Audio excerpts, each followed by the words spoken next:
tutua ile tua totasi ele ifalsia oroma ise aso etasi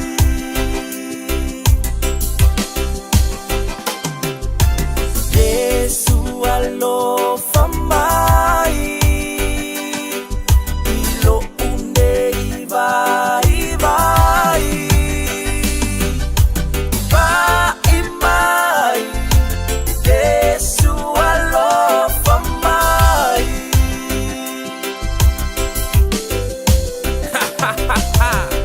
Yesu mo no foi o coiva awal fefe awal matau awal popole Awo yo volo tu olo yati oi ni mulama jalu yai Besima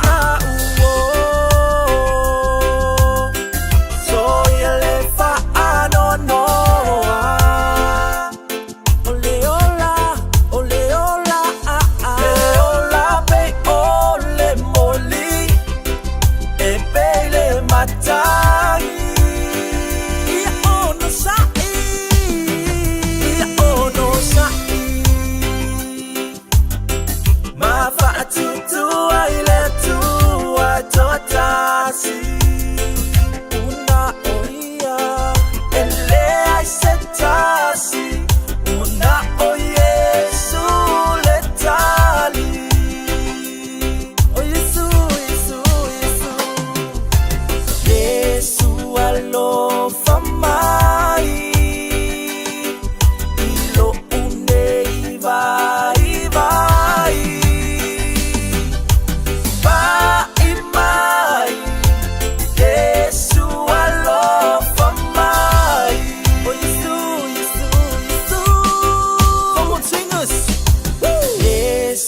Alo famai ilo unei vai vai Se fa tell him boy vai mai Yesu alo famai O Yesu Yesu alo famai ilo unei vai vai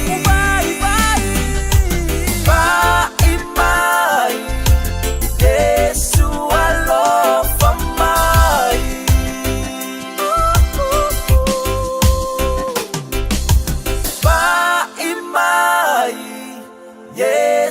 alo famai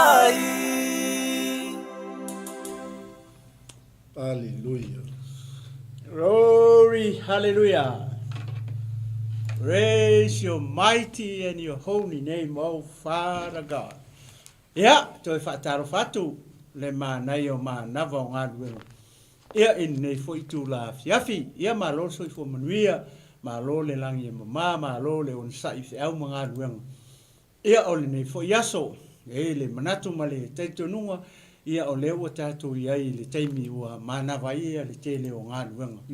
Ia nei e fiafi, e nisi lewa ngā ia tui maota malawa, ia fwoi nisi lailungo le ala ngā ia tui whainga ruenga fiafi ma whainga ruenga po, ia le ngata fwoi lea, ia o le teimi o lewa, ua matua i pisi lunga o le ala tele le teimi ni, o le fautuanga, ane nei pol kalame, tautua nāma oi, ia le saunga le mui lunga o le ala, ia le ngata fwoi lea, le pi tau wawa ia tu pi tau le o langi le lei mai le talu le tau pe o le tau whaauli mai o isi taimi o pau le timu i o le timu na e mato i masi se e ia le wala ia e tautua nā ma o se whautuanga e whatatia tu i o tafa ne fiafi tautua nā ma o e lo saunga le mo whai ma lea lo sa lewa manuia ma ai u ma le manuia ia wheau mga ruenga nei so lo tali watu i maota malawa. Ia tautua nā ma oe lo saunga le mu, ia le ngata foi lea. Ia o le saunga le mu, le si o uso nai te lua to lua i lunga o le au le tele. Au le nati natia ia lo sa, whai malia ia te taunua tua o le lava de taimi. Ia au la foi ia ta pena mai tina ia se tau mawhitanga ia masau niuninga. Ia ua foi de taimi e te to ai taunua tua i maota malawa. Ia ona ta pena foi lea o le tali li sua nei fiafi. ia ele ngata fo i ne fiafi o ele te lungo le wala au te popole a ele le ya lo tuai le ngaruenga ala te tuai ala te saunga le mu a ele o ye se afa ina fo le pe tupu mai se fa la vela ve ate o i lungo le ala fai mali e usa e ne fiafi o se fautuanga le mo le mamalu si o tatu atu le ua ma e afe au manga ruenga o ne yaso tautu ana ma o lu saunga le mu ia le ngata le a fai o e ave ina ia alo ma fana tonu o le tabale ia tautu ana ma o le ola o lo ainga mai se o alo ma fana o le na e o au ia fai mali au pole tu se ava no sistanga te mo ia fai mali tu o tua ia pe ia le upu e masani i tātou Samoa ia kau ke kau umai lalo le waki ia pe o se fautuanga le nei fiafi ia o le porkalame o le mānei o māna vonga ruenga nei tu la ia maleanga whaloaro pasta ia pe fo isine au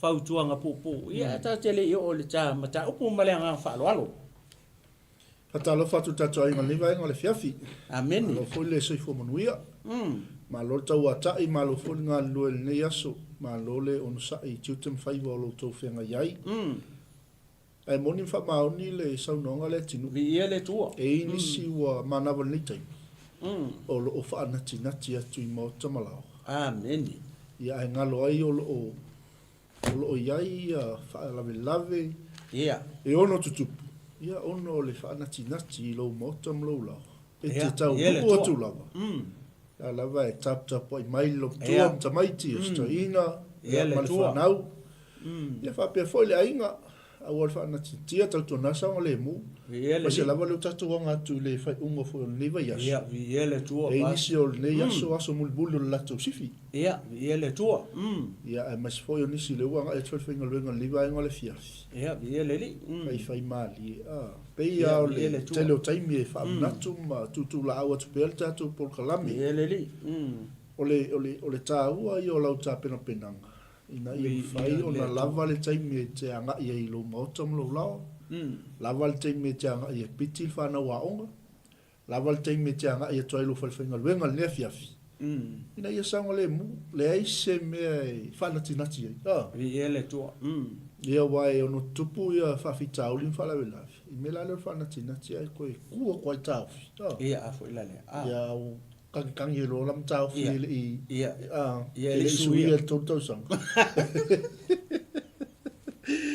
ala ya no e faron ko i ala fe lo ye o sa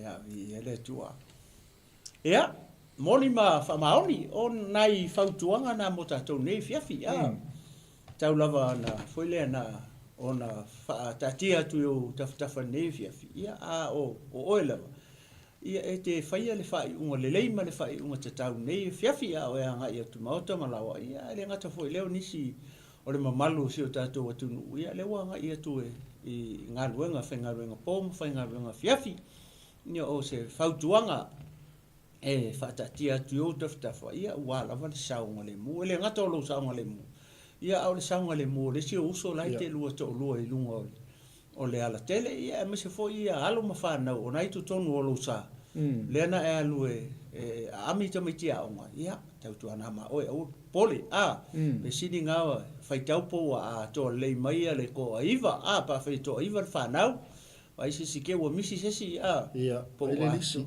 e tawala unga ia a fai to aiva tamiti vai po a to umar to aiva zonu a to lo to aiva ia alu le mu lo ia fai tamiti fai to fuspa ia afta ngisi mai tamiti fia mana o se pai ia mai se fale o loe tu e fa tauni pai ana ite mai fa wa non foto ina ia au le ftangi se ia tu tamiti fia mana o se pai ia fa ali im fa o so ka vale fa alu la ko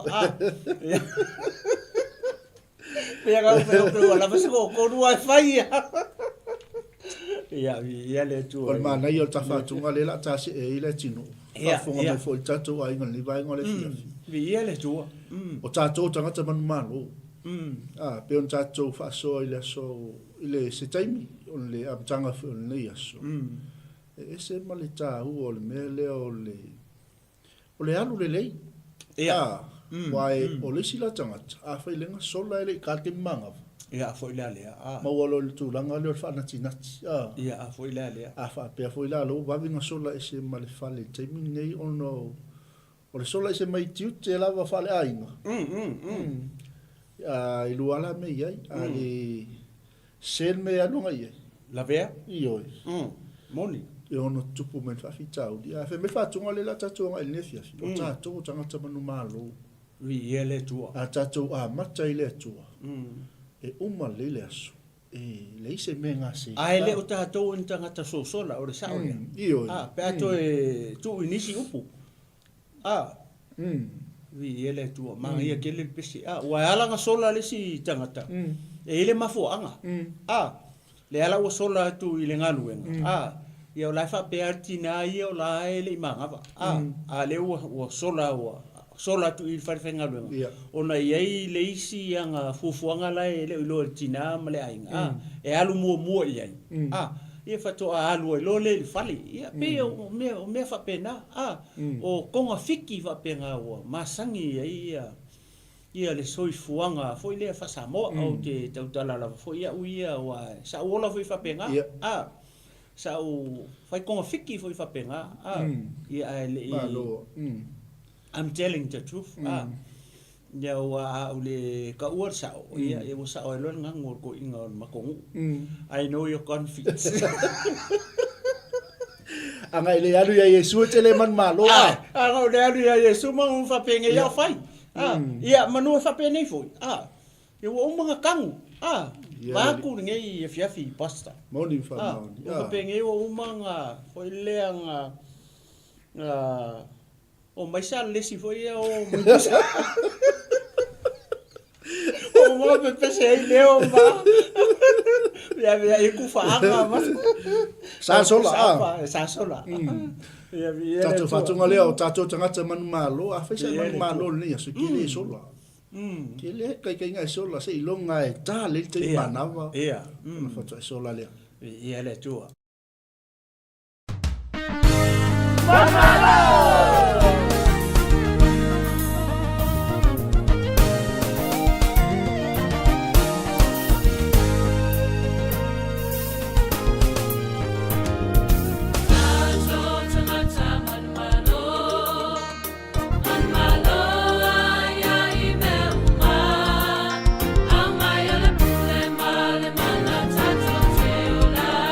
Jehovah,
mangai a.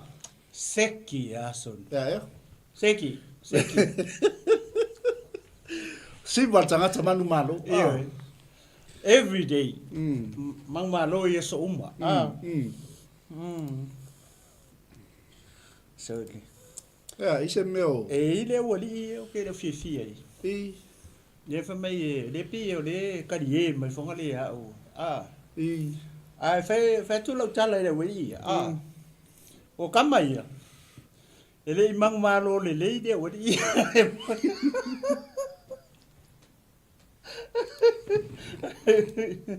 Ya malo tu da uso Ya tala kau ke koko e nge fiafi ya tato uma ia o tangata manu malo. Amen, amen. O te le wha reanga ina se ngō se uso po se tua fine neve.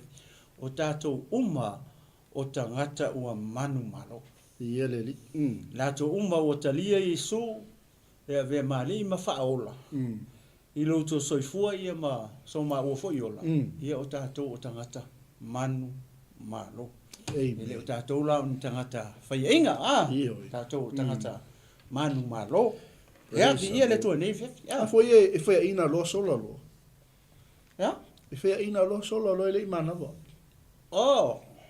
Oi o le saora le lau saunu. Pela tau vai atua le kau mau ala isi o ri. Leva manga vai ser ta sulu. Ia, a foi la. Ale le o arfali, o le sa o le. La su e fait tol fali. Ia a foi le ale. O longo winga la. O kama fai inga la. Vai le akar ka kama tio sio so. O so.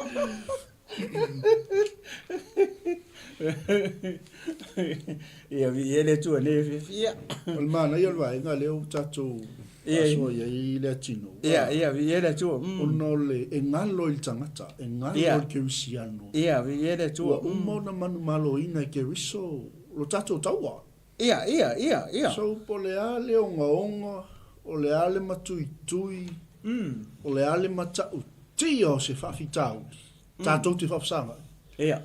Le wa uma wha mau e Jesu lunga sa tau. Wa uma. Wa uma.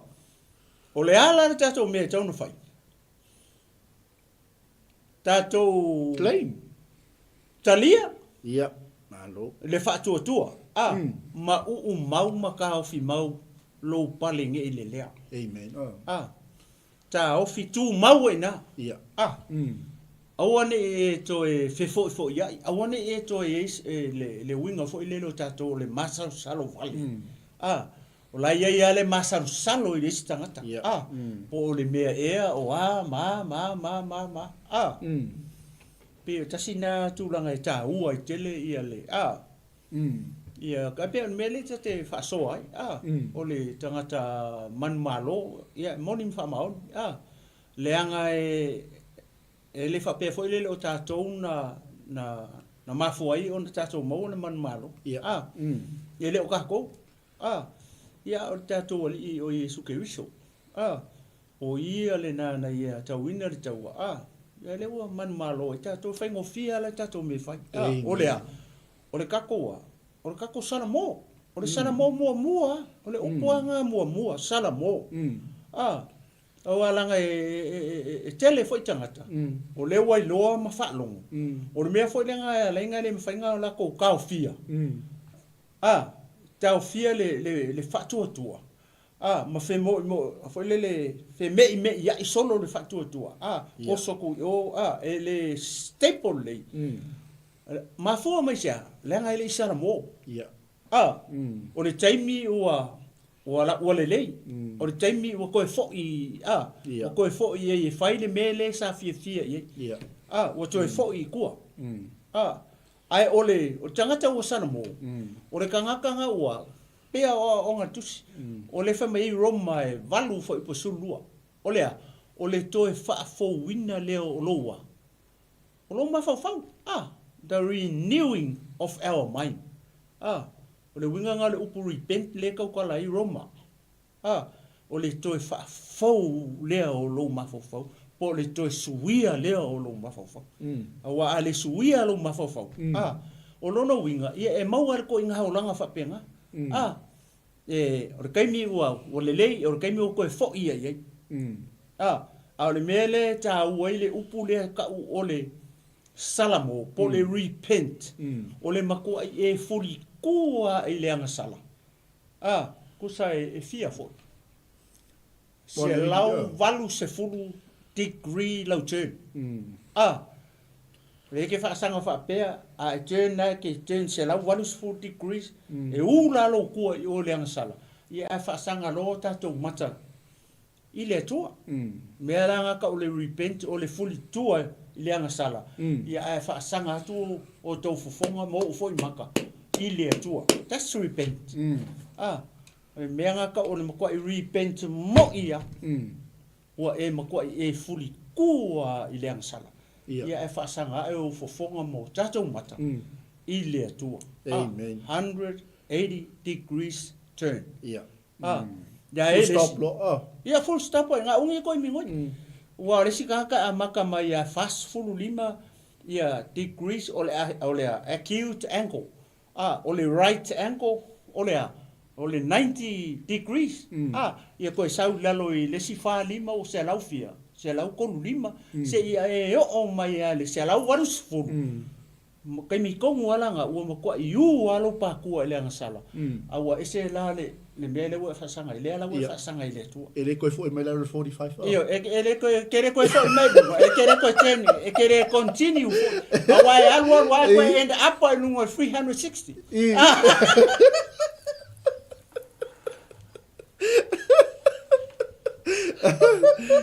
Alanga pe o te mana au e whakilia le wala lea. Ia, vi ele tu. Onga voi le aua nge ngefu.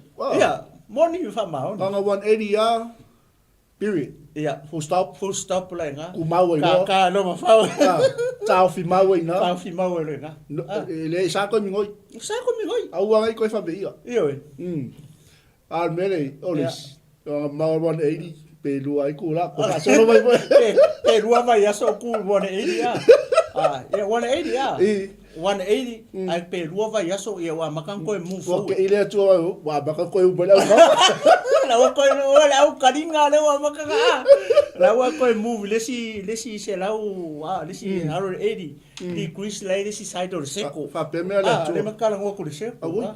Manga ya mato se o tali ila wa ale fu a matan toi fuli mai tu. Ia fo ila le Pe fia fa sanga ilang sala ai pe muso fa sanga me. Oia vai lele paka mereka va le ile. Naini.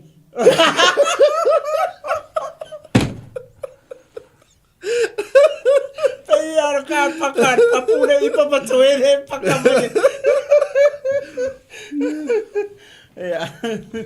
E ole ta le na ole. Sana mo. Repent ole a. Le fa mai ro mai valu fa pusulu the renewing of our mind. Ole to ole soi le o ka ko mafafau. O ka ko mafafau le fa mai change wa mai le change ro winga ko ko.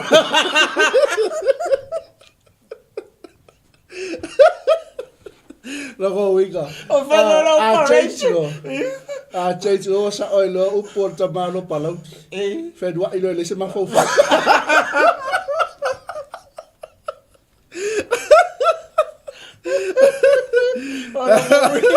Olo ngo winga fa ilo marka operation.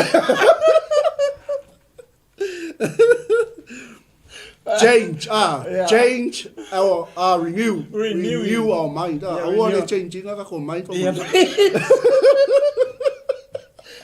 Se fa ro le lei. Se fa e ro tu ro mai. La fa me le wo ni o le a ko poquito fa me fia sui no ma. My renew, we have a full. I want changing along.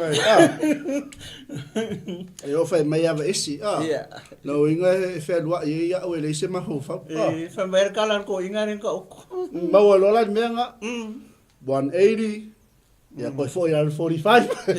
Yeah. Hallelujah. Ai che lo me mau le 180. Na o le te me focus ai matau la il tatu ai a Yesu ba ngā konghua. e le toi mingoi Ia. mau ia fuli tua le sala fa sanga ia Yesu Ia, le atua. ale oli ai le Ia. sa wal makangi pasi fa apea sa Ia. fa fika uli pasi fa apea Ia. al tangata fa sanga ia Yehova Ia. e le se me ko malue Ia. Wa lau whaasanga sao ia fofonga i le atua. Lau whaasanga i le atua. O ngai atangi e li tangata hoi le ua salamo mongi. Salamo mongi alanga le ua whaisinga le atua le whaapea mai. Le kumarikingi e sun whaapea mai longa li. Ia o le tangata alavala ia malana ia whiriwhiringa. Ma le tuina nau. Misa ngi meo tuina nau le tino. Ia mana mafau-fau o langa o mea umai mata mai le mafau-fau le tangata. O nono winga, o le mea ngai aleinga whainga whaia isi tangata. Whaia isi tangata i o le mafau-fau o le alu o le mafau-fau. Ma o le kaimi e ki whaasanga i le tua. Kaimi e le ki sana mō. se me focus ai Ia, ma o le taimi ngai piko sili o ngā sau sa kangi attack oi. Wai sau wasa kangi attack oi ma kalo mai whapea e kepa kuwa wala mai focus i le tua ia la ke wharongo kula ka mai la kui mai la o sa kangi piko le tu mga wa ia ko e tena ko alo whapea i musika ia ka mai i makari e nga ia whai mai ia ko singa i lo mafau-fau. O le mafau-fau. O le mafau-fau o le battlefield tangata le mafau-fau. Alanga o le famisa tangata o le faku me le i. O le mafau-fau me le lunga i. Ia le ki whaalonga kua le o mai o so whapea whapea nga me soifuanga ni. O le mafau-fau. Ia o tangata lava ia o moni le salamo ma fo'i i le atua. Le koe popole fua i le awali ia ma le au kau whaasise ia ma le ke whaalongo mai i leo. I leo le awali ia. Kau walwala wako o leo lako musika o leo lako paki o leo lako Ia le awala le ua savali ei. O le awala tanu. E makua i whainga ka le awala le ke anu. Ale awala le o manga ui ke riso isu. O inga ui ko i ke riso i le awala le le ui. Ka ngola whakai ka. Pau me whaftai. O lai ku mai isu i o mwhapea mai longa li. I o le kingi. Ia le ui e tua i. Ale awaenga i le ki whalongo ko i o lako leo. Lai ui le awala fo i le whamai e le whiongpa i le atua le awala ea. E awala e wakeli. O le taunu unga e kau mu le pafi ma le whaasala le o le awala lewa e ui e lewa e malie ua e sala mō ma e malie te ui ai o le awala kanu e vāpi api ai whamai e to ai titi fo i lato o e ui ai wow o wheo awala i e lua lewa e whaalongu mai e le fiafine e te fia ui e te fia ui le awala le ka wala au mele wali ia makaka mai la ko musika pe ke fia ui le awala kangu le ola wala tanu ele se awala lau le le awala va piapi o le awala e ai maunga ifo i mangu nga wa e lave o lona taunu unga la fa kali mele mangu ia ikua ale awala le ke fa longo ko le ka wala au mele wali ia ma ka mai la ko musika mfai mai la ko paki e manga ia e lau kele e lau lele a lona taunu unga e se la ka unga ma le wala leo e fifiria leo e sala mo e ke uia ia pe o manga ia nga e fiaf ia mo tato uma amen fai sau fifiringa po o feo au wala ia e te fia ui ngara ka sala mo e ui le wala va piapi dia le kanga ka ua maria e longa loko wa agree e ui ai lema fai ona e alu de awala le le ke fia ka fau i ma ole me foi le sau kongo so ku vai e ke ko so ku awa ia se o onga na mo se o le faso foi le nge fia ko kala wi ia Awa nga fa pe ke ui pe I le wala le pisa me le wori. Ia o ngai lo. Ia no le lofo le tua.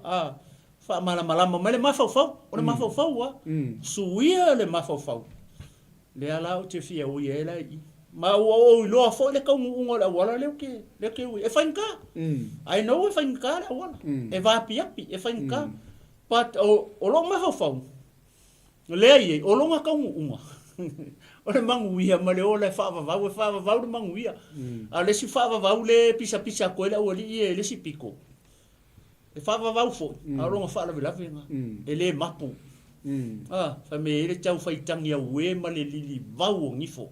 I le au a koa ma le po ai wha mai. O lako o ilo fo i. E le mamake ilo o ngofonga. Amen. Ia le tua ne fiafi. Ma ia mele o i whasopas. O lau tunga. Ia le tua. Malo, le fo ia fa me tato ai na nefia. Morning fa maon ia. O la nga sa ole me fa sanga ye o tato mata mo to fonga. E le tai se tau la inga. Amen. Ia le tua.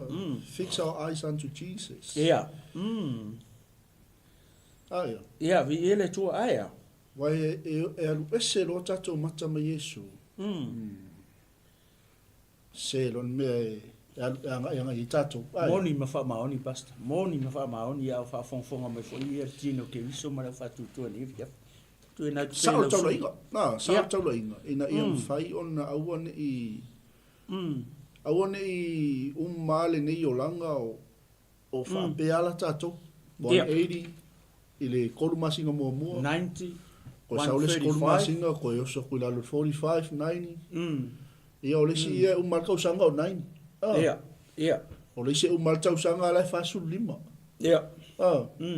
ole si marka usanga o ka milo ia I 180 ia marka usanga o se fulu ia 360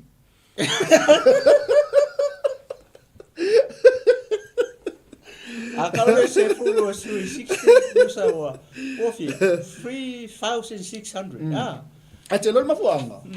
Ua fuli tua mai le tua. Moni ma fa maoni.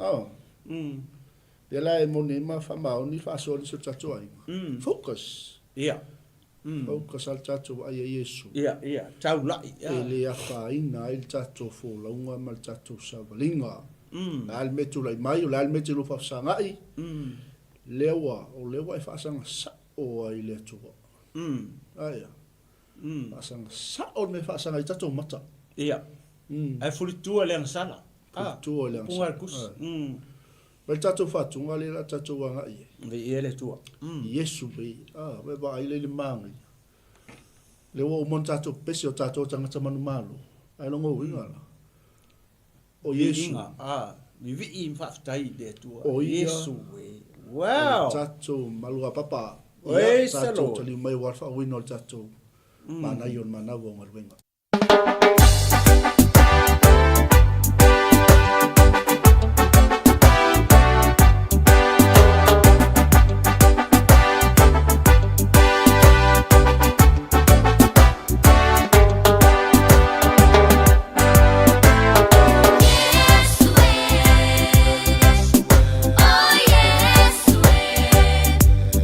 Oh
Praise the Lord. Sole, na ia te le upo le pese a, pastor. Ia. O upo ia whapea mai le whātunga fo i lea pese whapea e te le tu ua au. Ia, ia. Na ia te le a. O le a sau fua whātatau fo i le i tangata le ua pese whapea. O le tangata fo i lea ua ua ia whato a taria ina le o Yesu po se tangata fo i lele o lae te si la fia fo i lele o lea e maintain alona fia i le. Ioi. Lea sau tau whaalonga tu fo i lele i le whainga o le whātunga le o le pesi. Amen. O loo nālangona le tino. O le ua pese whaamanatu ia le a fine lea. E whaamanatu i le atua lana upu, malana folanga. E na te le tu uina i tātou. E na te le tu ua lava i tātou. Ia. O no winga o lea e pese le a fine lea. Ma whaamanatu i le atua. Le ai wanga o Yesu. O lo tātou sulfa inga. O na o Yesu tātou whaamoinga.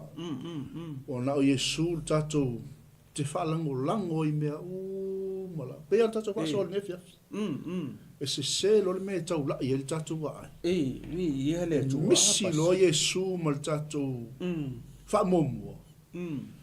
Ia e tātou te ui ai whaingata.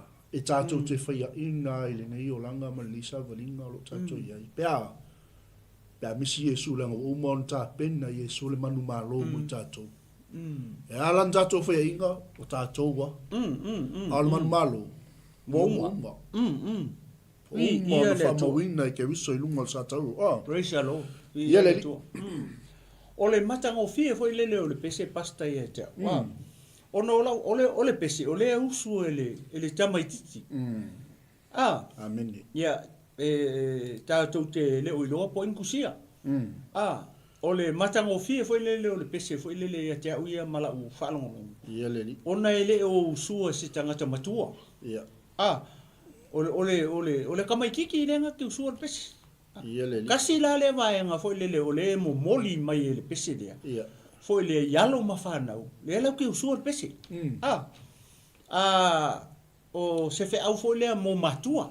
Ia. Morning from. Wa e te tonua ia o whanau la iti ia o alo nisi o foi leo le lau ke siano. A fai lana tu sia e le tamapo tina. Tu sia le pese. A le wa whao ngai e whanau la iti. La ko ke usua. Ma la ko wha leoa mai. Ia le pese. Ma mawhau fonga. Sa ta pena e longa mapa o longi ngapa o inkusia le pese. Ia. Ia ele ngata na o le mai se fe au fo le upu kai pela o le kali. Yesu e. O le manga ia o le. O se o ngalo mo moli mai tonu o le pese mo tato umane. Ia. Amen. Fo le ngata o le ma ngai o si ufofonga fo o alo mafana. Ia ma ngai o upu o le faki. Ia o se fo ile o se fe au o se tau longo o se lu tau. Ia mo tatou matua. Ia le ngata le ia o whanau tala vou. Wa a whalongo le leo o kamikiki leo suor pese por kinki ele kiki. Ia. Pe se me po se fulu tau sanga pe. Amen. O sukasi pe lua. Le matua o kamikiki leo suor pese. Amen. Ia lai tupulanga tala vou foi le ngawa ilunga kai sulu walu fiku o sulu fiku sulu iva. Ia.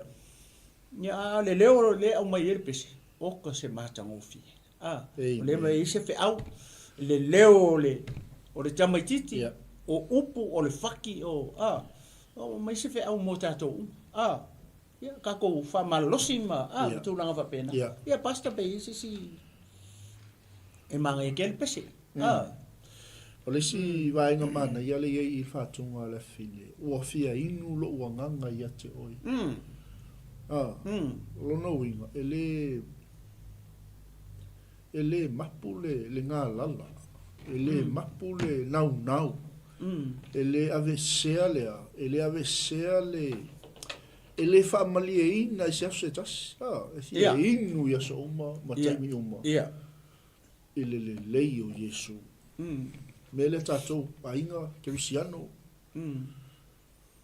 mo Yesu amen i mea uma tatou te whaia a sa ola tatou mo vi ele tu se po le ale whainga tā le ale me vesi o se ma te whawhitauli po se mea olo tau whai sa ili se while mo a ona sa o tatou mo ele tu la fo i lava tatou ele tu la fo ele tu ua lava i tatou ele vi ia le tua o le matango fia na o le whatunga le nei le tino pe ona saunua a tatou awa ai ia o whai asila i titi te leo soifua o le fini ia vi ia le tua a o le whamaina o le siufonga ma le taleni ma le mea alofa e pese mo le ia le wao ngana i pese mo le Cristiano mo le tino Cristo vi ia le e toi whamanatu mai ia te i tatou ia vi ia le tua le ia linga o Yesu ia tatou te mawhai ai mea na Yesu a tatou te malolosi ai vi ia le tua vi ia le na Yesu a tatou te a mita ai ia tatou te malili ai iyo la ngaro winga nga upo pese a pasta amen le fa mai te fia inu ya oi haleluya a kako va e ola vetala fo io e sauno pasta a tatou li liu nge le pese le ilo na itu falenga ma tatou va ai le upo le tua la nga le fa mai ua o fia inu ya oi oi le manga o ia le kengi kiki se ikulo nge fia inu oi o le fia inu ya Yesu amen amen a kako va ai la i le tino ia kulo nge ia fiafi ia tatou va ai fo le tino ele mafai unga inu se sikanga se itulo ai a kako va ai lo fale anga o nga e manga kua le tala fo le Yesu ma le finge Samaria i lungo le vai eli ngai ke mo le o le no mata upo e fa ngai kaukala inga nga kau ngu le lei e ale upo pese la finge nge de fia finge o le mele fia inu ia le kama kiki le o le fia inu le upu o le fia inu le upu le tua o ai o Yesu le upu fa Yesu o a unei o le ala upu moni maleola o Yesu le upu ale famile po le upu pese le kingiki o fia ingu lo wanganga ia te oe tu lo sa mo mala o Cristiano mala fa akako hore kingo tu lo ele mafainga ingu ele sikanga ia ele sitanga ta se tu lo akako o lo le tu fa lenga o ai le fia ingu oi ole upu o Yesu aisa leanga lewa liu tino tangata le upu le fa mai o ange se fulu falo no fo upu ono fa mai Yesu o ne ole ala upu moni maleola foi pa sufa fa mai ua liu tino tangata le upu polo loko la nga fa ko fa petania o le word le fa sa mo mai ngai ko inga fa mai o le loko amen fa mai Yesu o ne o le ala upu moni maleola amen o Yesu la le po le upu le kan kangi mai ye le kama kiki le fia filingi fa mai o fia ingu lea ele fia ingu kingo olea e fia ingu lo ua nganga amen e fia ingu lo ua nganga ia te oe ele fa me fia ingu lo kingo ia ke oe Yesu ole nganga o kiki ole nganga o faku pese le manga o ingu ia Yesu wow what a song e makua i makaukia ia ka ko va ai fo ila i kalkal nganga Yesu mar fa fingi ia le mafau nga sa finge la mafau lea i le vai fa ale kingo o le vai le tautala tua Yesu o le vai fa le nga o ia le kaukala ye e ingu le vai o ke vaku ya o ke le ko fia ingu e ke ingu e lalo nge punga se o le ola e fa o Yesu le famele pesera arkengi kikile le ka ko fa lo wa fia ingu lo wa nganga ele fa mai fia ingu lo kingo i se vai fa le kingo po se vai paipa O la fa mai fia ingu ia, Yesu. Ia. O la le vai le fia ingu le fia ingu le upo le tua. Le fia fini. Ia pe sia ule koe fa soso aku pasta. Ma ngai kere pa ka ko ole tu fa le nganga pese le. Praise the Lord. Ia le tu nei fia. Amen. Amen. Ia wa atu foi se si fa lu penga o tatu fa o io le vai ola. Ia. Fia inu. Fia inu le vai ola. Tatu ni si upu. O ia o le vai ola. Fatunga le fine. Ko stasi foi o alo si o tatu watu. Vi ia le tua. Ese le mata ngo fie. Toi fa manato ia te tatu. Le aise mea fa malia ina i tatu le olanga le. Pe au noa ma ke riso i o tatu o langa. Pe au noa ma ke riso i a tatu porokalame ma tatu fuafuanga i mea o. Po le ale manga ngai o kako me fai. Ale Yesu. Ke o plase. Se o pusa mo e. E whekau i. E fai fua. Ia. E fai a fua. A tatu porokalame. Tatu fuafuanga. Po le ale ila mai o le tele o le mana i o tapenanga. Ale Yesu. Fai fua. Ia. Amen. Pasta. Mga iyon, mere mo kakarngor pisi. Tato wa ai foi le kai pe o le tata no nga Yesu mal fingi lungol vai nga fing sama ye lungol vai idi. Ya fa mai su ave fua. Ia. Le se kau. Amen. Ave ma e mu le vai de ke le ko fia imu. Ia. O le vai e ponga i la longi o le ola fa va. Ia. Ale fe siri fingi fe me ke mai nga vai. E isa me aso la ma fa fa le fingi le vai le aso ai lalo. Ia. Le vai le mana o Yesu e momoli.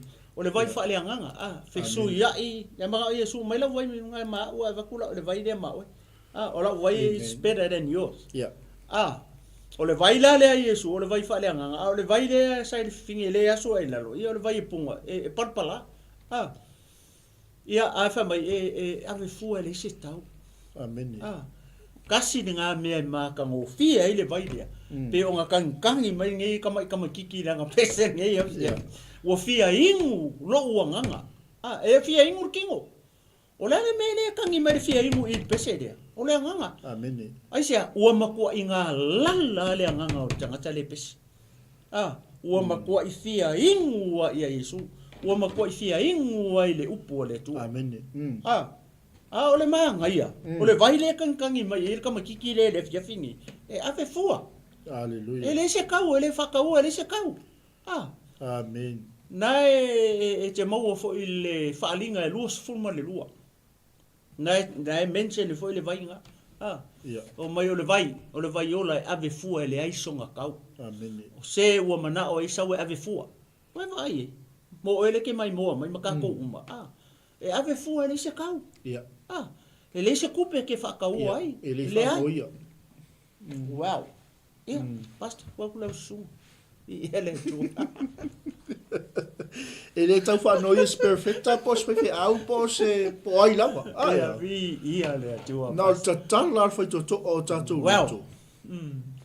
E whaau whale le tangata leo ke riso. Glory, hallelujah. E whainu o tatu wanganga. Ia. E le matango fi o le tangata. Amen. Amen. E se la le matango fi o se mea ai a Yesu. Oka soli.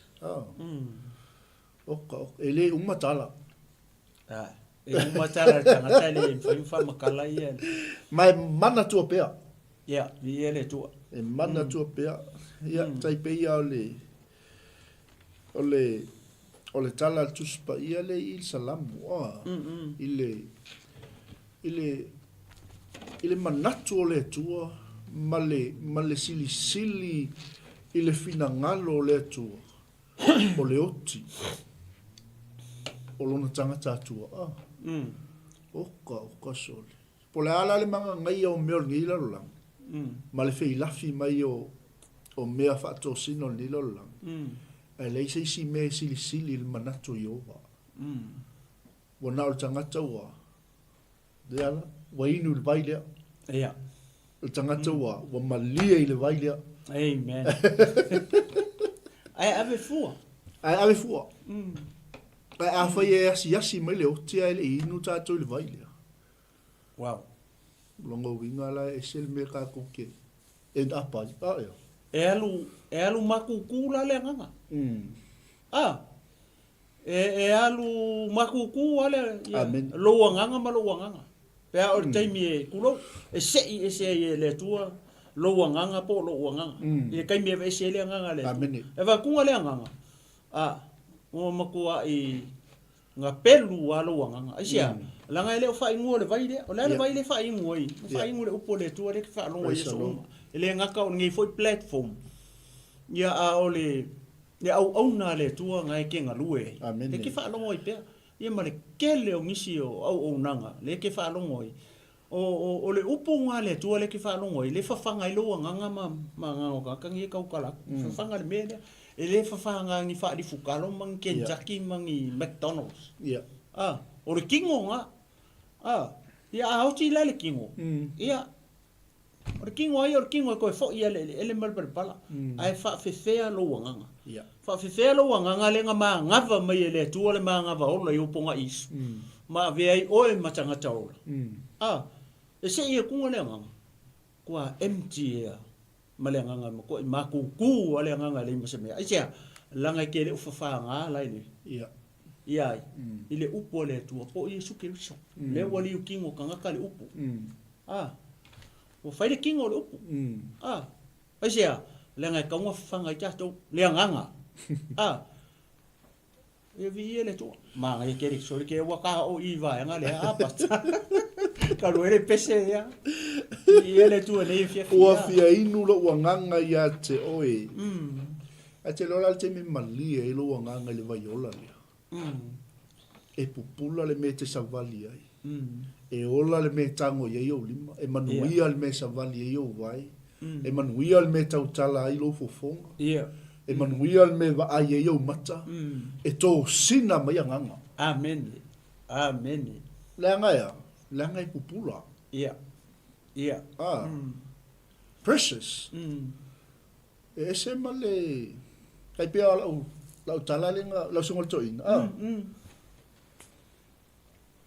Se o ka ko au le ya o Jesus.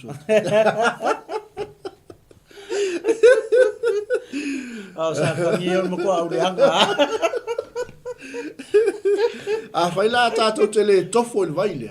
Ia ngol tala tu spia o le toe filia le fa untia o le ti le tu e fai la no tiltino ai le utilo nganga amen e fa va vau i se oli ta ele inu le vaiola amen le upu ale atua nga ele o te me fa untia le filia amen ola te me le mali ai o ile vaiola po le upu le tua tangata o Yesu Keriso e ke va ai lai fo lingo tangata le ese manga yo esa sa me ma lo le tua le tua ai talia Yesu ke le ko sien ai ke oli le malo e fa va un ta pena e lo tamamo ai le fia ingul vai deo ke oli fo ia se oli fa va le vai le falitino le sa ngau ele fingi Samaria amen sama ko ngau ele fingi Samaria le vai le ia so maolonga ola hallelujah ka ku ke le lo foi le po i kinga vai le nga kupu ai le fala vela vele tupu le fofingi le kele wang kangi ke langal me mali ele tino e masangela wa nga yo karo manga bola o ki vai ai ya so e mo o sala mo la e le fai sa tala tu langa le le ya le tali mai ala io le ya tali mai o kalameli masangi ki vai am salope ki vai mai oi se spaitea ya foi la le ya o anga le anga lo fa ya ele lo po felme por alma mau ia ata fua fo tau go sunga ile tu loule au na le to sunga fa nga ya fatu ke la nga fa ya si ma mau me nga ki va ye fo fa ala mala le ya la wa nga situation of things Samaria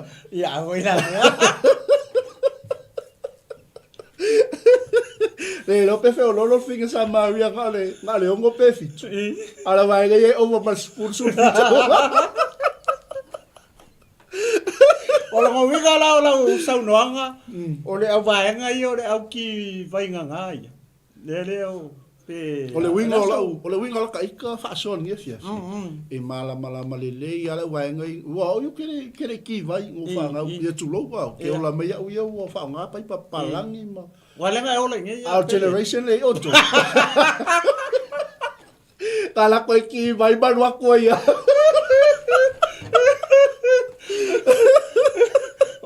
Ka eso. Music pa ika fa ka ni e ki nga vai. Me me silo ba ko awe. Na mai ka inga le nga alu ai ki vai e ka le ko nga ku mala o le ko foi vai. Ia. Wo ka kau mala kiki me ia so ka kiki a o le mu o kama. Le mu le o fale apunga. E kofu ale piko mu male ma vai ei. Ah, re kele o ingo vai o apo o vai kele o ia. I kofu piko mu o fale apunga ma vai. Saka ki vai e vai la o kala kiki. Ia. Ah, ia so ia wa ku o ma ku o kama ia. E ma ke ngofo kai lunga sami. Amen. Ia e ki vai mai uka I ka whakawhala o arke. Ia oela ali te malama ia I tūlanga le. Ia au le kiki. Ia. E man kua ai ma man, ai ma poe e teta.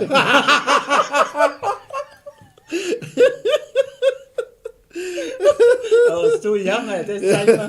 Too young to be married. Ah, kemi. Ora winga lo chala ma. Like innocent. Yeah. I'm a small boy. Ia. Ora winga la foi kai pe me yo tinga vai. Ah, eu ka vai foi lai au makua. Ah. Ngara ka kere kiki ka kera ko ka ika kope kunga ka vai ka pakeke ia amo ave kai de ai. Ia ka vai foi lai au makua ke ngi ku makua. Ah. So le hongi ngai ki vai ia ala ka kele kiki ia ka ki vai ia ku kalangoa ia mai ska mai ki ma pe kai po ale o mai ma monga vai kai pela lo wingo le ola utala fo le finge le kala le wa ka o fo le ia ai kilo ole history o fo le o Israel o le kai mi ki ai vai e ki ka ao le kai mi o le malu le tai ao o ngā ruenga la ia tēne tau pō o Israel e whai e uku vai le kai au kai minga e uku kai au le malu o tai ai kiro le finge le mar kai mi le uku vai le e foi le kuko mola le o mon ko le o li le ngana ku i Yesu a ka ko ngofa na ma ka ko ma fa fo le kai mi le la ko fa finge le e ki vai e le o la ku kai mi sa e ser kai mi le la ku ia e la ku le o li ele o la kurcha. Te ala tanga te masangina ti vai te mina. O fa to ya kalmeti. Pero iska ka masangina fa ia mea. Fore un alo. Ngalo makema. Ele o tai a wai doa. Ya. Ai o le ure le. Le uri akulo le mambo.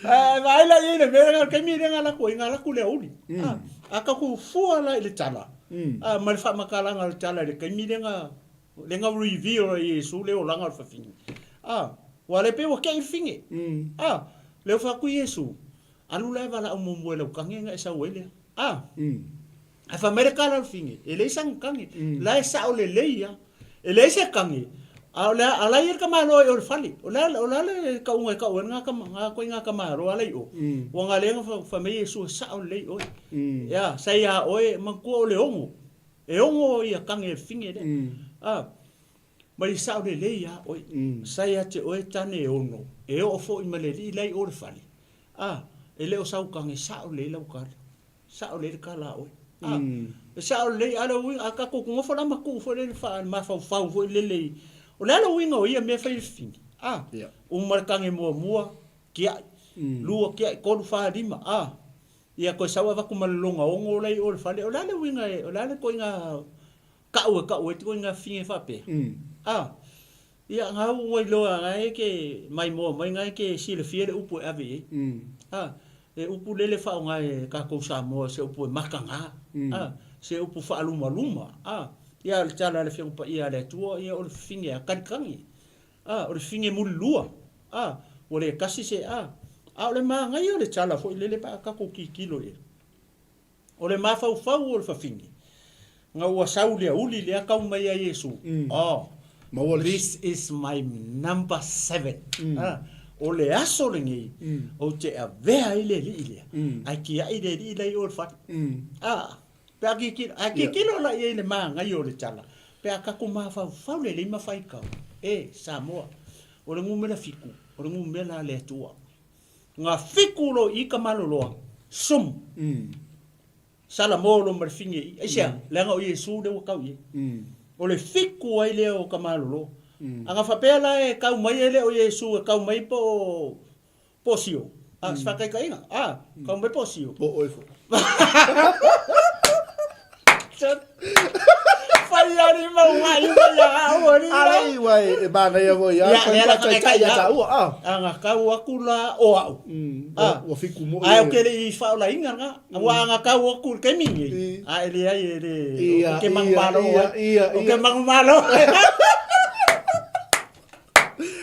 ala te mini masanga ti vai ya mangko o kele ya ki vai ngo sa malanga sa mai lunga foi lunga kala ya mako so mai nga u fa ku ngai o so mo ke so mai nga o ngala finge ne a wa le masango u mai Samari ke le malanga sa mai ai fa sa lo ilo so de mai o la fo mo ke so mai le ala wala ku finge we vai kai e lo le ya fa finge kai mi mo wai ka nge lunga vai o le o uli o le kai mi foi le o aku ka malo lo ma ka mai kuri kuri ko la ko ma mo e fa ing malako kamela o whatever ia makanga ka malanga le ala e taket la we ele fa finge ia le kai mi le ale war fia la wala ku ka wa ku la fa pe wow ko le ke vai o ki fo le le va ka ni le ngai o ngai ya ka pe mai la aku pa uma le se mar fa de ile ma fa o fa finge pa ka ki le kala mangko le wongo le yo o le la sa ka mai o Yesu o ke lo ma fa o fingi o I e fiku I ang kangi ale lo o I le la fa muka o le la fa muka Yesu ai ya la nga o mela fiku o mela le tu ia ngai ke mala malama ngai ke lo o le winga o mela fiku o completion po le ato anga vai le nga ka mai o I la le nga fa o la inga e fa fingi ile longa fiku o kangi I lunga mene pe aka ko fua ia lela lela ua fa ku Yesu fia ingu vai nga u fa nga Yesu le vai le la si de fia le Yesu mene sa fai mai la se o wingu fa ku ai u ia le kom fa Yesu e fa nga tu le ia foi lele ia langa mori mau kau fai do aku le vai le o le si me le sa mo fingi la sa u ma le tu fo le ma le kupu I le va u tai ma Samaria ele ma fainga fe ave ia me fo le Samaria ma u tai kasi la le me le nga break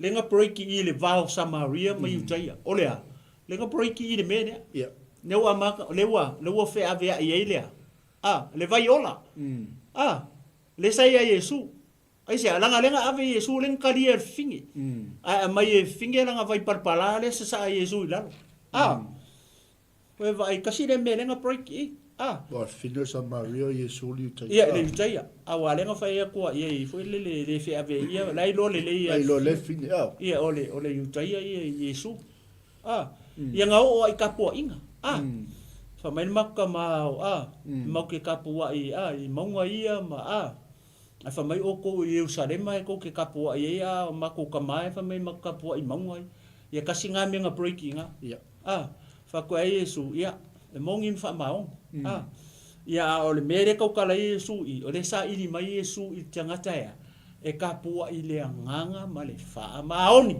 ele o Yerusalem ele o maunga le fa mai au le sa ili mai le tu ile kanga kai kapua ile nganga ma le fa maongi kele o me le nga break lunga kele o me le nga break lunga o le vai de Samaria de aso le a man ko fa mari fingi nga ka o Yesu le fa kalin mesia ka fa Yesu ma ko le ma ko fa kalin ma ko mesia ai le lo al fingi ole unexpected day and time le wa ka kala ya ngalo ya ore mesia le mor ka ka le fa kali le wala kala ngo lunga le vai at that day at that time le wo ngakele lo ole ma ko yo ngale lo le fa kali ai ngalo fi o ia ko le ka kala mai le fa kali le wala fe do i lunga vai amen vai ke lo me nga break lunga ia ka lo ala le vai pe le wo ma o fa pe le tala le mo le pese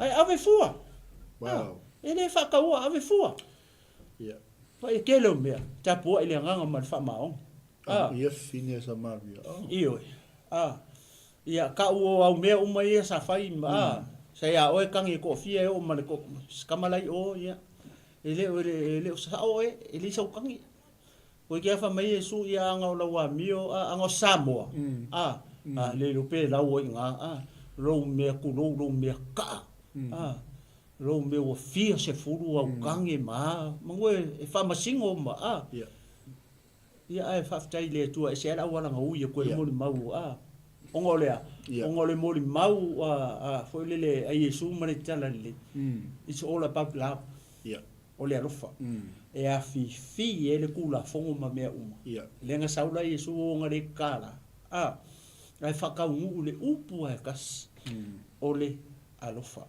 love love over victory everlasting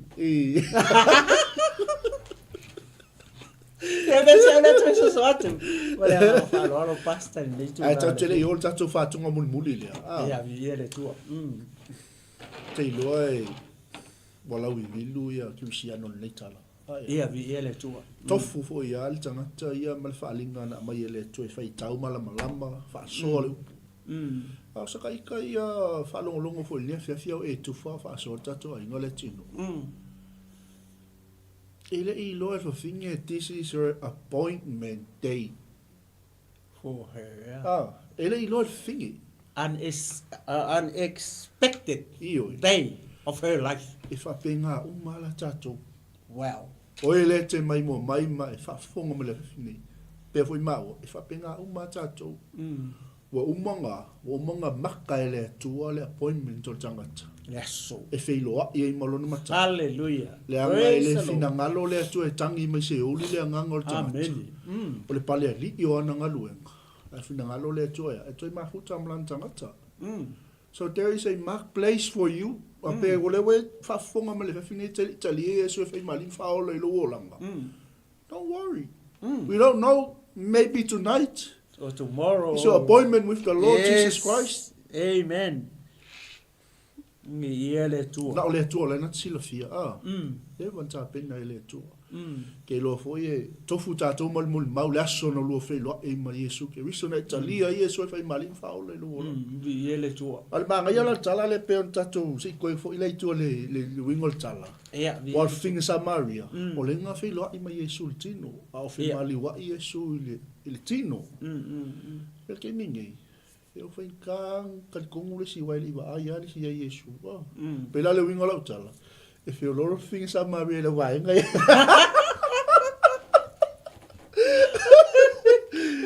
ale pumoni. Wa umana maka ele tua le. Le taimi male aso, male minute. Ea, e te lua fei loa ai. Amen. Po le ala tatou fa longata. Le ala tatou fi foi ai.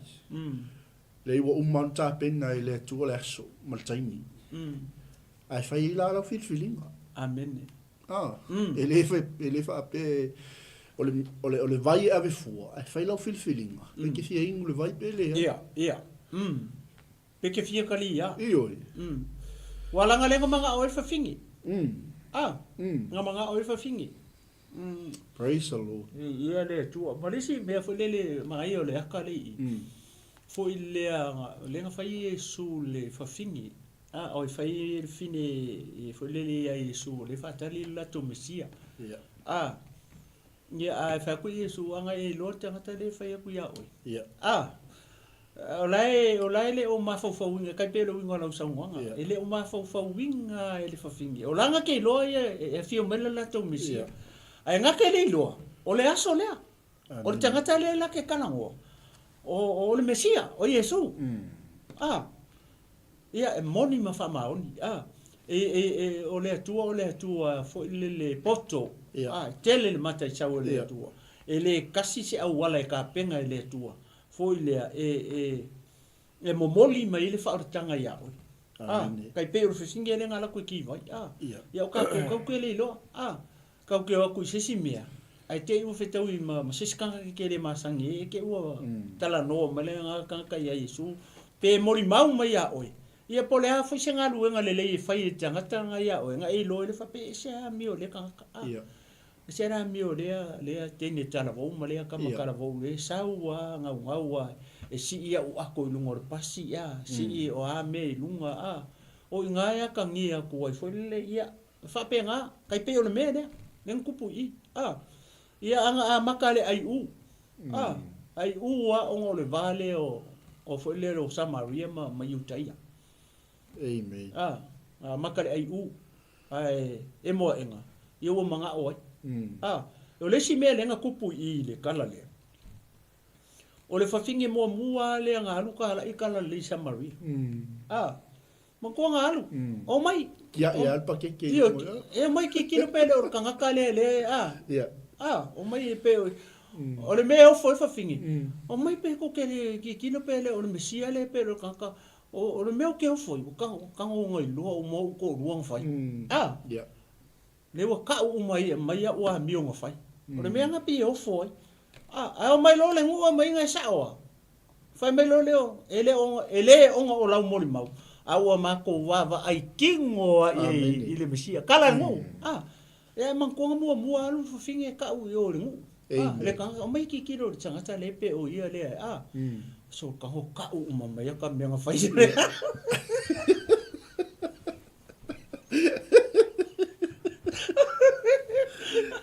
o mai ko ki kilo le si me nga kupu o le minsui le nga lu finge sau o kasi la ngofo nga mua le nga delay malanga Yesu for 2 days e lua aso ngofo Yesu I Samaria inga o uma me o le si lua aso le kaukala I konga le fiong pa ia le tu le aso foi le nga sau le fe au Maria Marit a delay fo Yesu le lua aso le fa lua lang kupun me fa pe konga le fiong pa ia le tu o me o ke mua le nga ngofo Yesu I nga wo fa ka wa nga o ngu ka ko ngofo I ngofo le Yesu I lua aso nga delay en malanga Yesu I la lo Yesu longa lua yo le kaminga le nga mai Maria Marit a mi ko Yesu la ko ma ila sa nga delay fo le lo Yesu fa penga umar kamingi u ka ko ye ka ke le lo po le wala nga delay le fio mai Yesu mo fa lua mai Yesu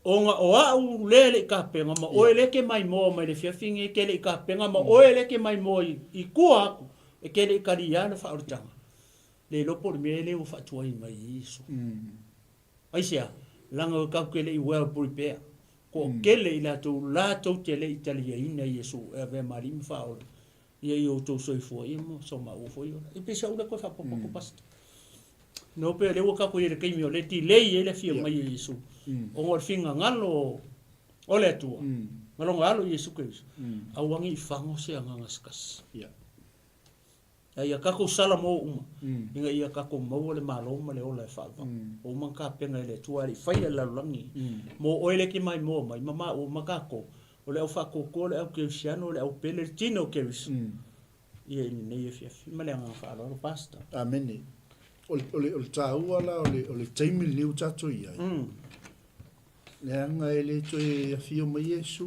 e te lu fafsanga pe tato te fafsanga vi ele tu e fa nga Yesu e fa nga le tu le stangata e wala to le fa ola tanga ia le il tangata le mana o mi fa tanga so o le alta to fa moi fa ola ina tato na ia ula tato muli mau tangata i tu atu ia vi ele tu ai morning na ia ula tato muli mau fe tu lu ingo la langi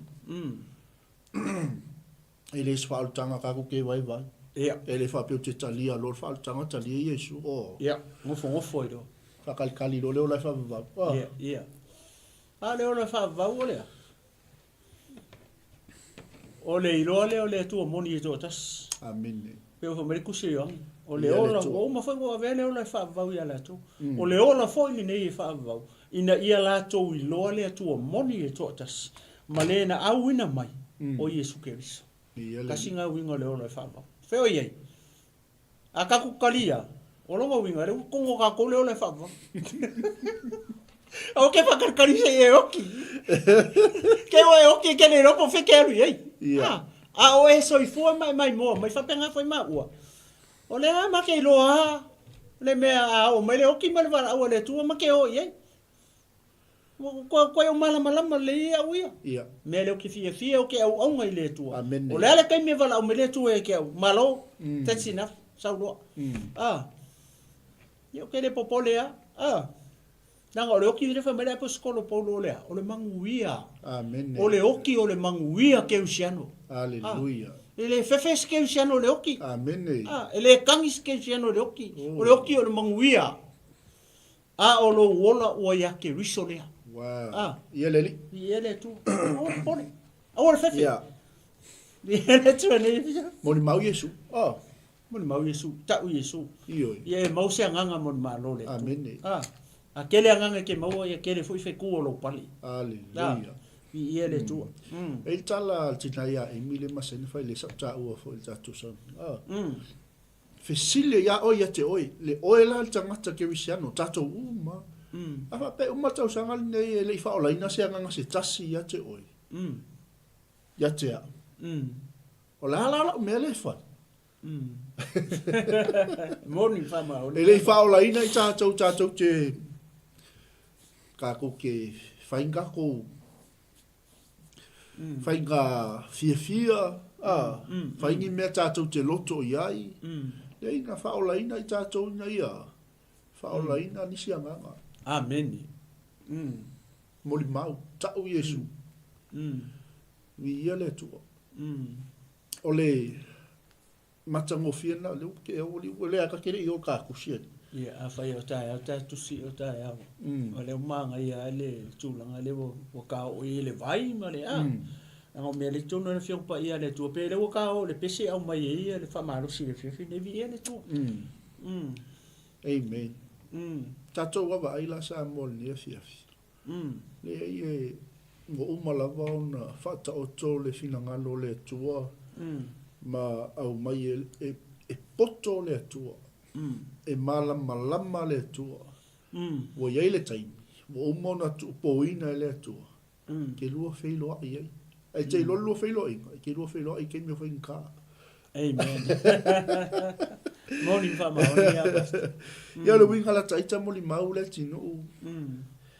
Ia, e leise si o tātou ele i sau le olanga. Ia, o mone le fionga le tu o manatu o tangata ele o manatu i o le tu. O ala o tangata ele o ala i o le tu. Ia, vi ele tu. So le, e te wa o nofo atu le teine au le ia le o le tu malo le o safata. Temi le fatua le temi ni. Moni fa mau. No, ia. Tai. Ai au tali a Iesu. Aui. Mai wa ele ia fina ngalo le tu. Ia ang fa mau le lisi. Pa pe ia longa.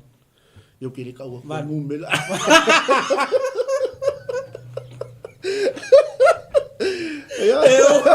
Eu vou lá e que eu agora fingere sai no mar. E fico fingere vai falar ainda lá, oi. Ale le valu le iva. Ole wikol tala. Le ai. E po le alo fainga ta. Le ata to falunga ta i fina ngalo leli. O te metal te mele tu ya. Waka. Yo te le ilo. Ya. Ole. O tangata le uta pena le tu wala me fa tanga ya tait. Ia le tu. Mele e fa fetai ele loto ile li. Ona na ia na ilo mamao ele tu la na wala au. O la na por kalame mala na fofuanga. Ya. Ai no fa pe kai ka ma wala le si de ai fa po polisi eu que café o lolo cali si disi al seu kako ai gale vai bo la gala o le fisa o lis ke le fai disi pe o. O te ale mo fa pipi, mai o disi ni a o ni o disi. Ia o mun mau, e monin fa mau, nin mun mau. Malele iloa. Ia o i lea wala mai. Ma os whanau o lulei. Oli fa o tanga o tā pena ele tō moa. Ia leo wa wha au atu i tono lea ingal mun mau. Amene, vi ele. Lea ngau tatou wala awina lea. Ma tatou wha moi moinga. Wha ola ina nganga muli malo le tō. Ia vai nei tuai. Ia. Vi ele tua pasta. Langa lai. Alu wale wati ele tō. Ia. Tatou te leilo. Le te me afi. Le te me wala au ile tō lan angelu. Ia. Ola o maleoti. Ia. Ai. Ia. Asiasi maleoti. Ia. E whanau la tātou te me o meleoti. A o le aso oli leo le tino. O le aso oli leo le whaise au. La leo o whailo i malona matai. Amen. Amen. E whanau la tātou o non mafutanga le tino. O le aso fia. O le aso oli leo le tangata pa ia. O le tangata ua ofu i lea. I le tau tale tosi whalinga. Ia. Ofu le ie vavai, ofu ngai, ofu le tangata mea tonu, wharinga suru ira fo i poe vanu.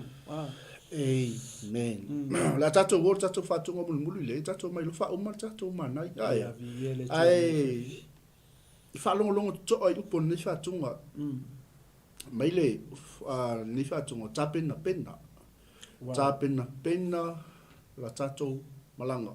Taliu mai, wad wha o tatou manai. Amen.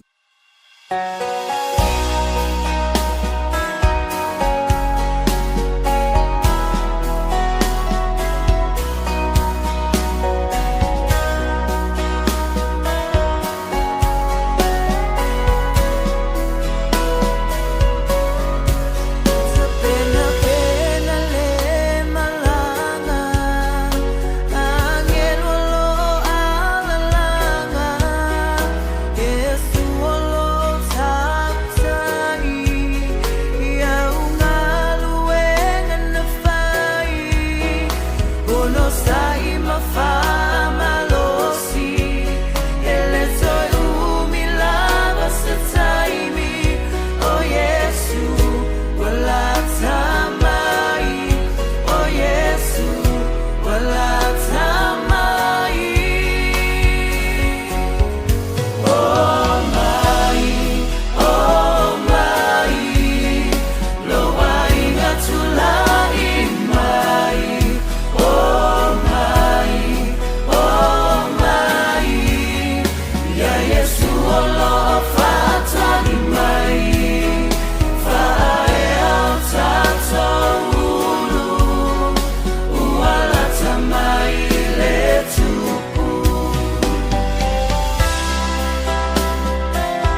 Samoa.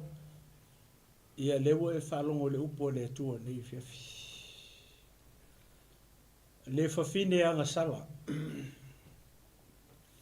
Na ia talia le vaiola. I lunga o le vai Eli i Samaria. Lewa e whalongo mai whafonga i le fiafi nei. A whai e tele e ina i su e mali ma whaola i lo soi fua o tātou ola. E leo le fiafi nei te tali a i su. Leo e whalongo i le tina le whawhine sa ia te ia tane to ono. E sa lilo i ona manatu o le fiafi lea ma le aso lea. O le a whetai ia i ma wheilo ai ei. Molona ali i whaola lea sa whatali ei.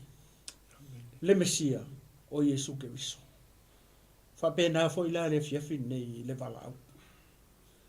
A whai e wholinga mai ua o se eskengi lau matamata ma lau whafonfonga le fiafi nei le upo le tu. E le o loa fiafi nei. E le o oe le ua tautala tua le upo le tua le fiafi nei. Mate le wha masino o le meana le tua e whai. A whai ua e whalongo i le upo le tua le fiafi nei. Ma e salamo ma e fia talia ina Jesu a ve mali ma whaola i lo soi fua le fiafi nei. Tuina atu le avanoa nei. A whai e te fia talia ina Jesu i le fiafi nei. O whea lava nai te fio ai ma e alalai. O te tonu o lo maota po lo lawa le fiafi nei. O te tonu o lo sa. Si ia ane lo lima i le whaatua tua i le fiafine. O le atape na ina e sunga ia Pastor Mike, se te talo o le whaolatanga moe. Ia i le fiafine. Ai a whai foi. E te mana o mia se whaamalo si au, toi whaafou le lua mafutanga. Male tua i le fiafine. A whai o e iei tu tonu o lo maota ma lo lawa i le fiafine. Tau lava ina si iane lo lima i le whaatua tua. A o le ata pena ina masaunia pasta le te talo o le whaolatanga mo i lato. Lato te fia talia ina. Ia le upo le tua i le fiafine. Ia ma oe foi le te mai mua mai. Pea whai te fina ngalo iei. So mana onga. Le ase mea o e mana o ai mai le tua. Tau a na si iane lo lima i le whaatua tua i le fiafine. O le ata pena ina e sunga ia pasta mai le te talo le whaolatanga mo i lato wa lato fia talia ina Jesu ma le upo le tua i le fiafine. Ia me se foi lato to fia fau ia mafutanga ma le tua ia manisi foi o yeini mana onga ia i le nei fiafi. O le autu ina atu le ava noa maualunga nei sunga ia pasta mai pureta na te saunia i se te talo o le whaolatanga mo i lato si ia neo lato au le fiafine. Ngata i leo le toi whafonga o le mafutanga. Ia e maise fo i lato ni mana onga. E maise fo i lato whata o tolia i mai o tino i tono maota malau. Ia i le fiafine. Tu ina atu ma le whaalo. Alo lava no nei sunga ia pasta mai. Na te saunia i se te talo. Ia i nei fiafi. Praise the Lord. Amen. Lo ainga le fiafi. Lord, hallelujah. Pai o whaatua. Yes. Pai o le te mai mō mai lau telefoni. Glory, Pai lau hallelujah. telefoni. A whapea le te mai mō mai lau screen. Whaaloa loa mai lau a au i luma o lau screen. Pai o le te Hallelujah. tonu o lau ta avai. Hallelujah. Hallelujah. O lau taimi nei. Praise. O lau afiafi nei. O le talo nei.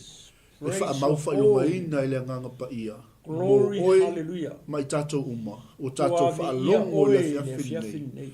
I le upu a le atua. O na o Jesu Keriso. O lo tatou wala. Hallelujah. I Hallelujah. le malo e wha vau tapena ina i Lord. ta mamo tatou. Si Hallelujah. e o au. Ta Praise tala the lo Lord. loto i le atua. Ma wha tai upo nei ta talo. O Praise le the ta Lord. talo. O le wha o le tanga. O le ta talo o le wha fawina. O le Hallelujah. ta talo o le wha malo longa. Yes. O le ta talo o le wha malo singo i tatou. Le Hallelujah. a whai ua tau wha vai vai tatou savalinga ma Praise the tatou Lord. fōlaunga. Hallelujah. Jesu Kerisoe. Si atu o lima i a te oe le nei a fiafi. Si atu lima ia te oe nei fiafi. Whaaftai Jesu. Whaftai Yesu. Le ava noa wa o maua. Le ava noa o Wa o whaalongo ai la upu. O whalongo ai la upu. Whaftai. Whaftai. Whaftai. Whaftai. Whaftai tele lava. Whaftai tele lava. Wa o la ngona. O la ngona. Laua fionga. Laua fionga. Ele nei a fiafi. Ele nei a fiafi. Ta tala atu lo loto ia te o Yesu. Ia te o Yesu. Ele to yai seisi taimi. Ele to yai seisi taimi. Ele to yai seisi ava noa. Ele to yai seisi ava noa. Awa o Yesu. Awa o Yesu. E te pule i lo uola. E te pule i lo uola. A fio mai. A fio mai. No fotupu. No fotupu. I lo uolanga. I lo uolanga. Mawhai. Mawhai. Mali'i. Mali'i. Mawhaola. Mawhaola. I lo uolanga. I lo uolanga. Whaftai Yesu Keriso. Whaftai Yesu Keriso. O e lava na maliu. O e lava na maliu. Tanumia. Tanumia. Toi tu. Toi tu. Ma ngalo ai o matou Ma wangsala. ngalo ai a matou wangsala. Whaftai tele ta mali lea fiafi. Whaftai tele ta mali lea fiafi. Iaua fionga. Laua fionga. Matou whaalongo ai. Matou whaalongo ai. Wa o mau ai leola. Wa o mau ai leola. Le tuolo matou ta mali. Le tuolo matou ta mali po. A si ai lima o lau whanau lea Si fiafi. ai lima o lau whanau. O i lava o whaalongo longo mai. Ma whaafonga mai. Tono mauta ngase ngase. Whaalongo mai. Tono mauta ngase ngase. Mauta malawa. Mauta malawa. Lungo o le awala. Lungo o le awala. Totono o le taavale. Totono o le taavale. O fea lava le tua. O fea lava le tua. Le ise mea lilo i lau si la fanga. Le ise mea lilo i lau si la fanga. Tamale lea fiafi. Tamale lea fiafi. Whaftai. Whaftai. O maua le avanoa. O maua le avanoa. E whai e la o fili fili. E whai e la o fili fili. O wao lea ua wha mau whailonga ina. A o lea ua wha mau whailonga ina. Ele anganga pa ia i nei po. Ele anganga pa ia i nei po. Ele taimi. Ele taimi. Maleaso. Maleaso. O te tua i o luma. O te tua i o luma. Ma moli mau ai le tua lea fiafi. Ma moli mau ai le tua lea fiafi. Whaftai Yesu Keriso. Whaftai Yesu Keriso. I lau whaolatanga moa. I lau whaolatanga moa. Whaftai lo toto. Whaftai lo toto. Whamamai nai. Whamamai nai. Mafufulu i nai a uangsala. Mafufulu i nai a uangsala. Amen. Amen. Whaftai ta mali a fiafi. Glory. Hallelujah. Whalolo ato matou lima le li. Yes, Lord. Lau whanau o loo mana o mia lau whamalolonga. Hear our voices, hear Lau our whanau o cries. loo mana o mia le Lord, tua hear le us from whamalo si heaven. au whaleanganga. A wale Hear us tua le from latou your throne, sauvalinga. oh Father God. Ta mali a fiafi e le fo i fua la Tamali upu. walo mai o Whamali e ina le Awane e fuli tua. tua Le mai mea e na matou, wina mai e la tamai upu le ta mali le fiafi po. Le tua lo Nga lua tu matou male ta mana mali. la upu le fiafi O lava e te sila fia e te mala malama le tua. Le tūlanga nei e ta mala. Le tina le na. Le tama ma le teine tala mou. Le ali ie, whamalo sia i matou. I o matou tūlai mai. O i matou o li toa o lo tala le lei. Whaupenga ina i matou i au penga le taua tama. I laua fionga pa ia. Whawhanga ina i matou le li. Ina i o matou malolosi. Ma i o matou tutu mau i lau upu moni. Wau matou iai aso whainga tā. Whamanuia le tua lu ainga le fiafi. Ona o Yesu. Amen. Amen. Ia, Samoa. Ia o le tātou pōkalame le nei fiafi. Ia tau ina ia whamanuia atu le atua. Anga le lona nganga pa ia. Ia e whaalau tele lana upu. Ia i o tō whina ngalo maloto nei fiafi. Mai a te au nei le tunu malo fonu. Pa pere sunga le li whaatonu. Pastor Mike Poreta. Ia ma te whaatou whaatu nei fiafi. Tō whaasoifua. Samoa.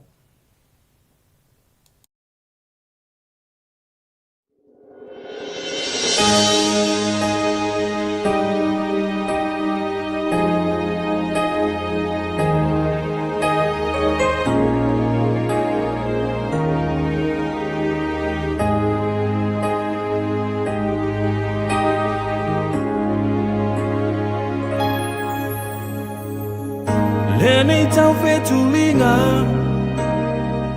O lo o tatou iai Le ala papi api E to e titi e ui ai Tula i whamalosi Tamo e puno wai E ola e whaavavau whaatali mai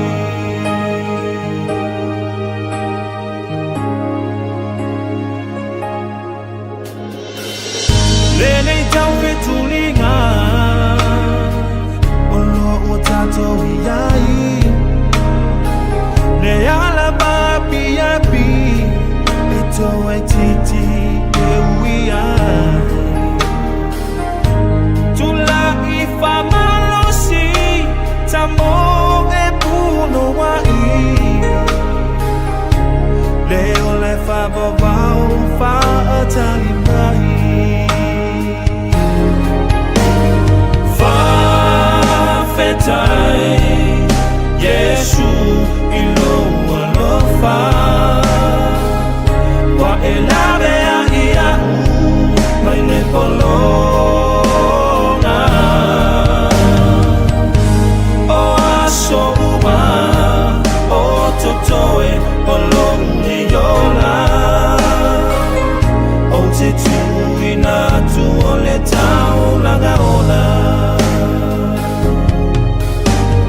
mama sania o manuia e mama fa o lo ofa atani mai maleta ma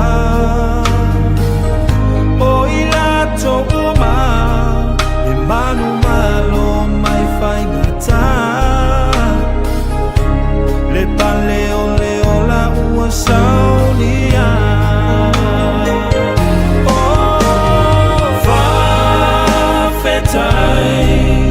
Yesu ilo alofa kwa elabe ya iau maile polona o aso uma o totoe o lo uneyola o te tuina tu o le tau lagaona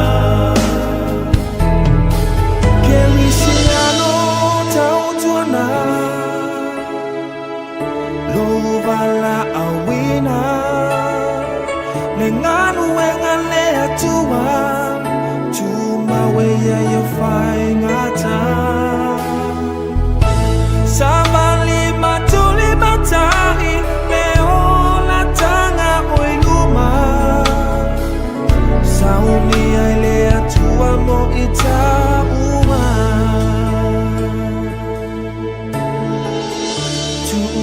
Tu lo mola au nai moria usoi o lo pale ina ne imisia e fa amoe moe ola ole langi lunga ole taua ele faletino e fa ale anganga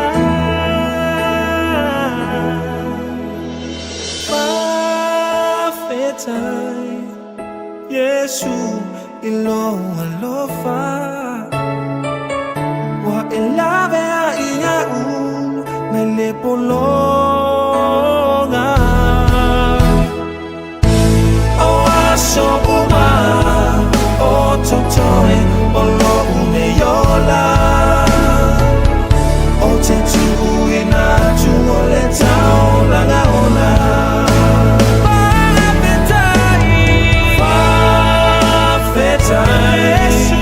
Yesu ilo alofa wa elabe ya iau mele polona aso uma o totoe o lo uneyola o te tuina tu o le tau lagaona te tuina tu o le tau lagaola o te tuina tu o le tau